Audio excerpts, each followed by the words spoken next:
بسم الله الرحمن الرحيم نحمده ونصلي على رسوله الكريم أما بعد إن من اقتراب الساعة أن يصلي 50 نفسا لا تقبل لأحد صلاة.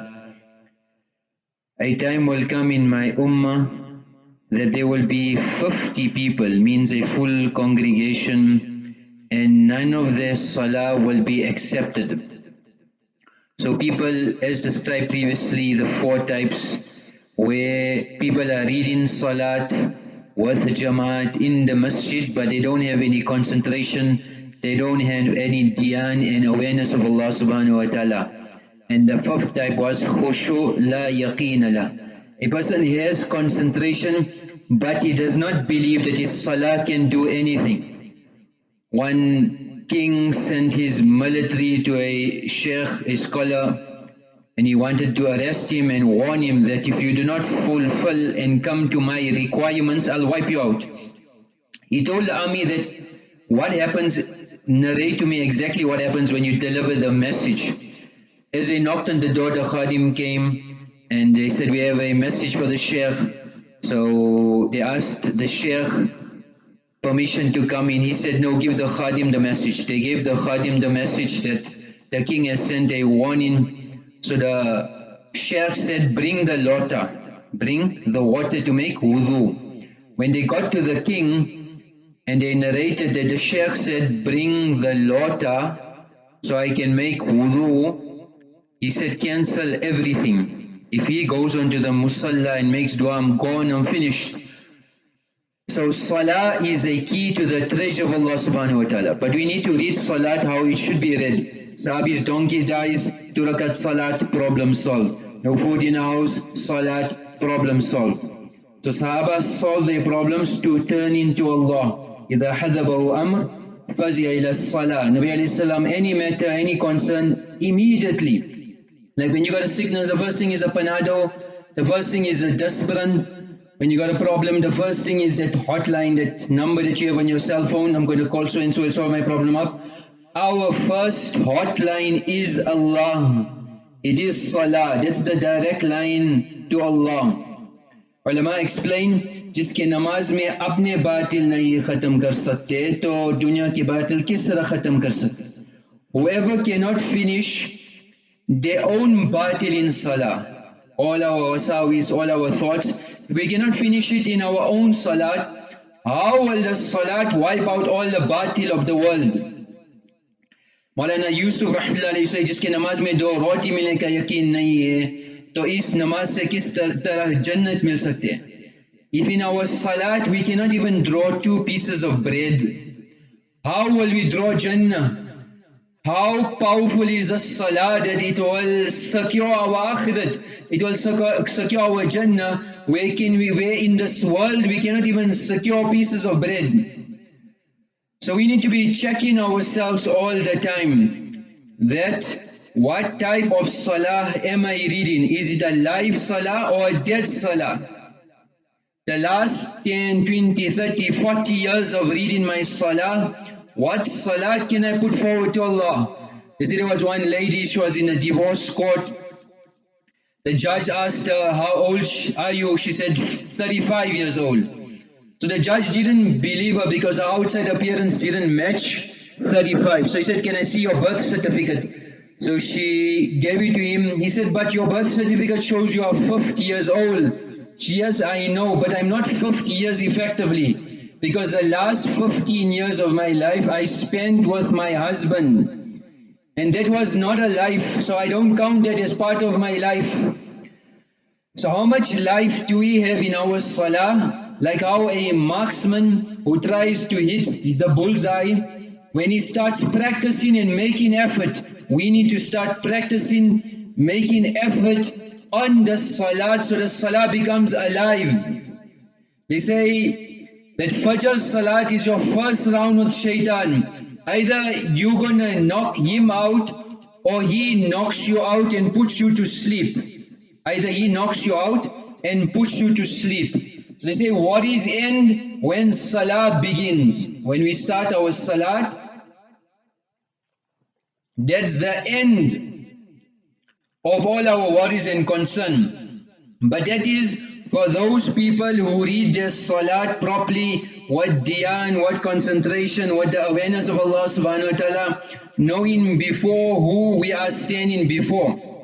As Ali ibn Abi Talib, Amirul Mu'mineen, it is said about him, إِذَا حَذَرَ وَقْتُ الصَّلَاةِ, in the time of salat, you should succumb, يَتَزَلْزَلُ, he should shake and tremble, وَيَتَلَوَّنُ, and he would become pale.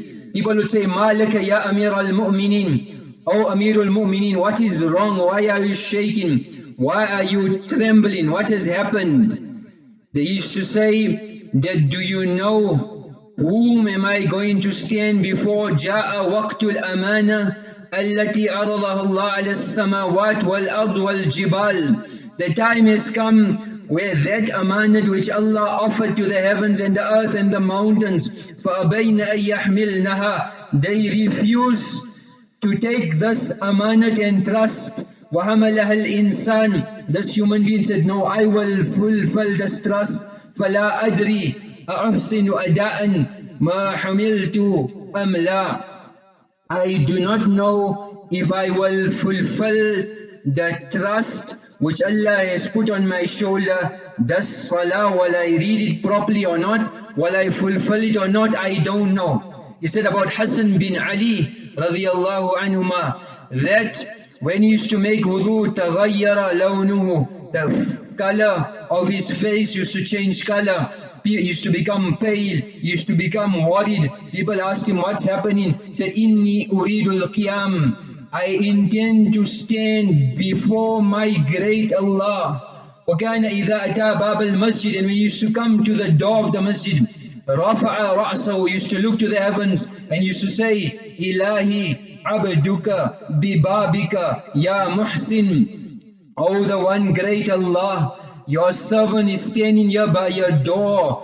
أَتَاكَ الْمُسِيءُ, the sinner has come to your door. فَتَجَاوَزْ أَنْ قَبِيحٍ, O Allah, whatever evil is in me, overlook it. مَا عِنْدِي بِجَمِيلٍ, from what goodness you have, wipe out my bed. Ya Kareem, ثُمَّ دَخَلَ الْمَسْجِدِ, O the one that is Kareem and noble, I need you. It is said about him, إِنَّهُ كَانَ يُصَلِّي فِي كُلِّ يَوْمٍ وَلَيْلَةٍ أَلْفَ رَكْعَةٍ إِلَى أَنْ مَاتٍ, till he passed away. It was his habit daily to read 1,000 rakats of salah.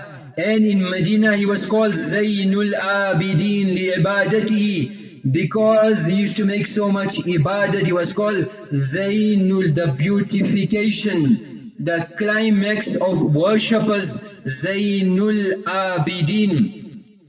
It is said about other Sa'id ibn Jubair, once we were by Hazrat ibn Abbas radiallahu anh in the masjid of Taif, and other Sahaba, Ikrama, Maymun, etc. were with us. إِذْ سَعِدَ الْمُؤَذِّن, the mu'adhin went to give adhan, and he said, Allahu Akbar, Allahu Akbar. فَبَكَى ibn Abbas radiallahu anhuma, he went into tears, he became panic stricken. Hatta balla rida'uhu, his chadar, the cloth, the shawl that he had on him, became wet with tears. وَانْتَفَخَتْ أَوْدَاجُهُ, his veins became too swollen. وَأَحْمَرَّتْ عَيْنَاهُ, and his eyes became red. فَقَالَ لَهُ أَبُو الْعَالِيَ, he was told, يَا ابْنَ عَمِّ رَسُولِ اللَّهِ, Oh Ibn Abbas, مَا هَذَا الْبُكَى, what is just tears? وَمَا هَذَا الْجَزْعِ, what is this panic? He said, فَإِنَّا نَسْمَعُ الْأَذَانِ وَلَا نَبْكِي فَبَكَيْنَا لِبُكَائِكَ. We hear the adhan every day, it doesn't affect us today. We are in your company, you hearing the adhan and you are crying. What is the reason for all the tears and worry and anxiety? Ibn Abbas radiallahu anhu said, لَوْ يَعْلَمُ النَّاسِ مَا يَقُولُ الْمُؤَذِّنِ, if people knew what the mu'adhin said, مَا اسْتَرَاحُوا وَلَا نَامُوا, they would not have rested, they would have not slept. He said, please tell us, what is the mu'adhin saying? He said, إِذَا قَالَ الْمُؤَذِّن, when the mu'adhin says, Allahu Akbar, Allahu Akbar, then it is as if he's saying, Ya mashaghila tafarraghu lil adhan, oh those people who are busy in any involvement, free yourself for this Allah, وَرِيحُ الْأَبْدَانِ, and give your bodies comfort, and go fast quickly to the best of amal. وَإِذَا قَالَ الْمُؤَذِّنِ, and the muadhin says, أَشْهَدُ أَن لَا إِلَهَ إِلَّا اللَّهِ, then as if he's saying, أَشْهَدُ جَمِيعَ مَنْ فِي السَّمَاوَاتِ وَمَنْ فِي الْأَرْضِ مِنَ الْخَلَائِقِ, I make a witness everything that's in the heavens and everything that's on the earth to bear testimony on the day of Qiyaamah that I have given you the da'wah to come to Allah. And when the muadhin says, أشهد أن محمدا رسول الله, يقول يشهد لي يوم القيامة الأنبياء, on the day of Qiyamah, Anbiya alayhimu salatu wassalam will bear testimony, and Muhammad sallallahu alayhi wasallam will bear testimony, أني أخبرتكم في كل يوم, and every day 5 times I have given you and I have informed you of your responsibility. وَإِذْ قَالَ, and when he says حَيَّ عَلَى الصَّلَاةِ, as if he's saying, إِنَّ اللَّهَ قَدْ أَقَامَ لَكُمْ هَذَا الدِّينِ, Allah has favored you with this deen. فَأَقِيمُوهُ, make sure you fulfill the responsibility of this deen. وَإِذَا قَالَ حَيَّ عَلَى الْفَلَاحِ, and when he says حَيَّ عَلَى الْفَلَاحِ, he's saying خُوذُوا فِي الرَّحْمَةِ, dive to the mercy of Allah and take your portion min al-huda, the share of hidayah which Allah has stipulated. وَإِذَا قَالَ اللَّهُ أَكْبَرُ, when he says Allahu Akbar, he's saying that I have made haram every action before the salat. Now when you hear this adhan, everything you are doing is now haram. Stop it, turn to your Allah. وَإِذَا قَالَ لَا إِلَهَ إِلَّا اللَّهِ, and when he says La ilaha illallah, as if he's saying Amanah, the amanat which the 7 heavens and the 7 earth have refused to take that amanat, it is now وُضِعَتْ عَلَىٰ أَنَاقِكُمْ, it is placed on your shoulders. فَإِنْ شِئْتُمْ, if you want, fulfill this amanah. وَإِنْ شِئْتُمْ فَأَدْبِرُوا, if you want to refuse, then run like cowards and don't come to this command of Allah subhanahu wa ta'ala. This is the salat which I am talking about. So when you hear this adhan, Ibn Abbas radiallahu anhu is telling us, make muraqabah, realize the value which Allah subhanahu wa ta'ala is calling you towards. He said, إِنَّ رَجُلَيْنِ لَيَقُومَانِ فِي الصَّلَاةِ, people stand for salat, their ruku and their sajda is the same, but مَا بَيْنَ صَلَاتِهِمَا كَمَا بَيْنَ السَّمَاوَاتِ وَالْأَرْضِ, 2 people reading salat, the difference between the heavens and earth. Why? Because the one person is reading salat with khushu and concentration and the dhyan of Allah subhanahu wa ta'ala, and the other person is completely negligent. إِنَّمَا سُمِّيَ الْمِحْرَابِ مِحْرَابًا. Why is the mihrab called the mihrab?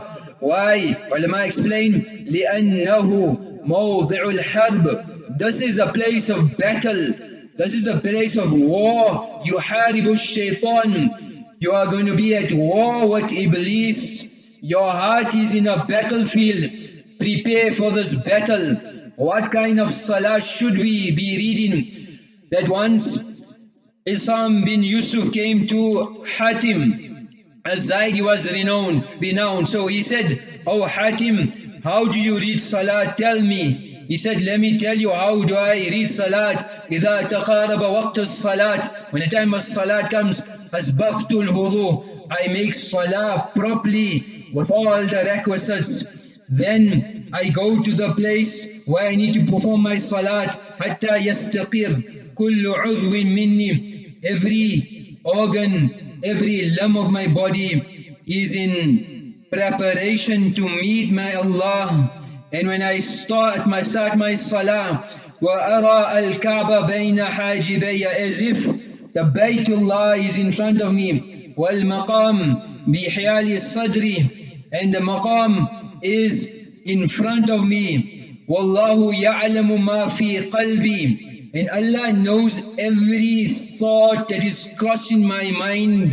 وَكَأَنَّ قَدَمَيَّ عَلَى الصِّرَاطِ, as if my foot My feet are placed on the pul sirat. Wal jannah an yamini. Jannah is on my right. Wan nar an yasari. Jahannam on my left. Wa malak al maut khalfi. The angel of death is behind me, ready to take out my ruh. Wa adhunnu annaha akhiru salati. And I am reading the salat as if it is the last salah of my life. ثم أكبر تكبيرة بإخبات. And I say every Allahu Akbar with humbleness, knowing I cannot do. Whatever I'm thinking about is not valuable. It has no value. The dunya, my family, everything is valueless. Allahu Akbar. Allah is the greatest, and He has a right that this heart, this mind, this soul should only think about Allah. If we think about anything else in salat, means the greatness of that is in our heart. If we cannot remember Allah for 4 or 6 or 8 minutes, then when will we ever remember Allah? At that time where we're supposed to be remembering Allah, we cannot even remember Allah then. When in our life will we ever remember Allah? وَأَقْرَأُ قِرَاءَةً بِالتَّفَكُّرِ. And I read every ayah, pondering on the meaning, taking me closer to my Allah. وَأَرْكَعُ رُكُوعًا بِالتَّوَاضُ. When I go in ruku, I know I'm submitting, I'm humbling myself before that one great Allah. وَأَسْجُدُ سُجُودًا بِالتَّضَرُّ. And when I go in sajda, I humble myself, knowing I am not worthy to put my forehead on this ground to this great Allah. Ya Allah, I am nothing. I'm not even worth the sand. That's why I would put my head on the ground to tell Allah, it is only your favor that I'm here. ثُمَّ أَجْلِسُ عَلَى التَّمَامِ. And I sit on the last position, and I make tashahud. وَأُصَلِّمُ عَلَى السُّنَّةِ. And I make salam properly, bil ikhlas, with sincerity, that Ya Allah, this salat was for you, not for anybody else, for no motive, not because it is a habit, not because it is a routine, not because everybody else is going to the masjid and I'm going to look bad, not because somebody forced me. Ya Allah, only for your sake. وَأَقُومُ بَيْنَ الرَّجَاءِ وَالْخَوْفِ. And I stand before Allah subhanahu wa ta'ala. أَخَافُ أَلَّا تُقْبَلْ مِنِّي صَلَاةً. I have hope and fear. I have hope that my Allah has accepted my salat, and I have fear that my salat may be rejected. ثُمَّ أَتَعَهَدْ بِالصَّبْرِ. And I pledge that I will be patient. I will be humble before my Allah. When Isam heard us, he said, is this your salat? He said, yes. He said, how many years are you reading a salat like this? He said, منذ 30 سنة. I've been reading a salat like this for 30 years. Isam fell into tears and he said, ما صليت صلاة من صلاتي مثل هذا قط. I don't think so ever in my life I read a salat like this salat. Now's the time, now's the opportunity. Let us turn to Allah subhanahu wa ta'ala and read a salah like this. Part of the fadail and the ayat in Quran we need to read every day is Ayatul Kursi. Ya Abal Mundhir atadri ayyu ayatin min kitabillahi ma ka'azam, which is amongst the greatest ayat of Allah. Allahu la ilaha illa huwa al-hayyul qayyum. Ayatul Kursi. It is such a ayah, لا تقرأ في بيت وفيه شيطان إلا خرج منه, that when your house Ayatul Kursi is read, the shayateen run. So after every salat, before we sleep, we should try to make it a habit to read Ayatul Kursi and make it a habit in our houses. The dua for today is لا إله إلا أنت سبحانك إني كنت من الظالمين. That Nabi alayhi salam told a Sahabi, I will teach you such a words, لا يقولها مكروب. Any difficulty, any problem you have and you're reading, إلا فرج عنه. Allah will open up your difficulties and problems. وآخر دعوانا أن الحمد لله رب العالمين.